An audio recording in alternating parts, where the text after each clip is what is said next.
Welcome! In this video, we will go over some helpful tips for writing introduction and conclusion paragraphs for a research paper.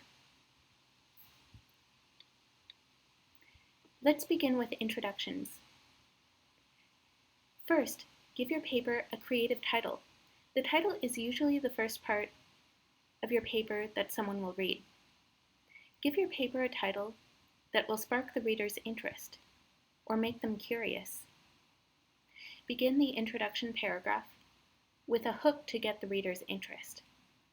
For example, you could start with an inspiring quote, ask a thought-provoking question, or give a shocking fact. Provide necessary background information on the topic. This means you need to ask yourself, how much do most people already know about this topic, and what else do they need to know in order to understand the rest of the paper?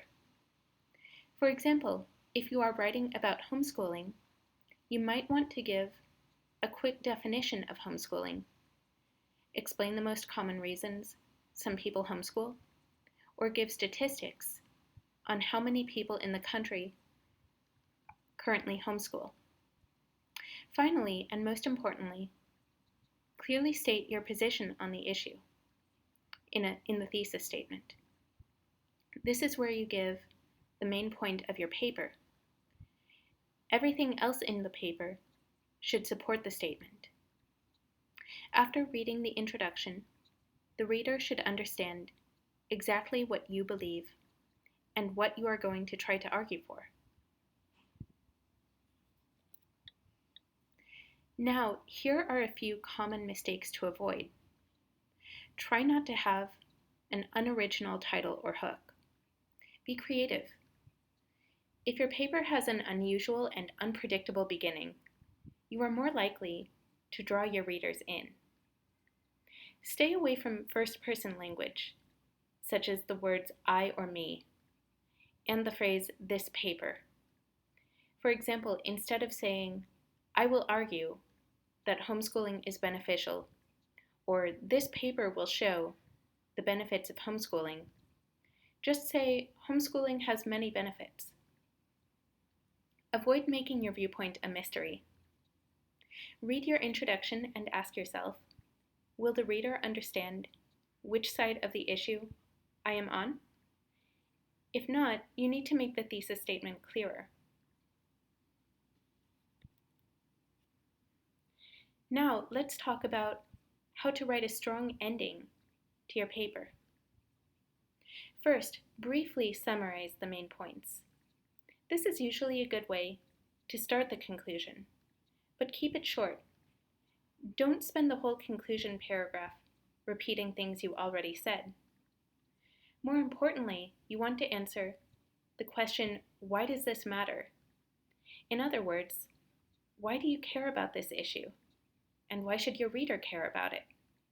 What do you want the reader to do about it? Or how do you want them to think differently about it? The conclusion is the place to say, here is what this means for you. Finally, provide strong final thoughts at the end of your conclusion. Just like with the hook in an introduction, there are many ways to finish a conclusion.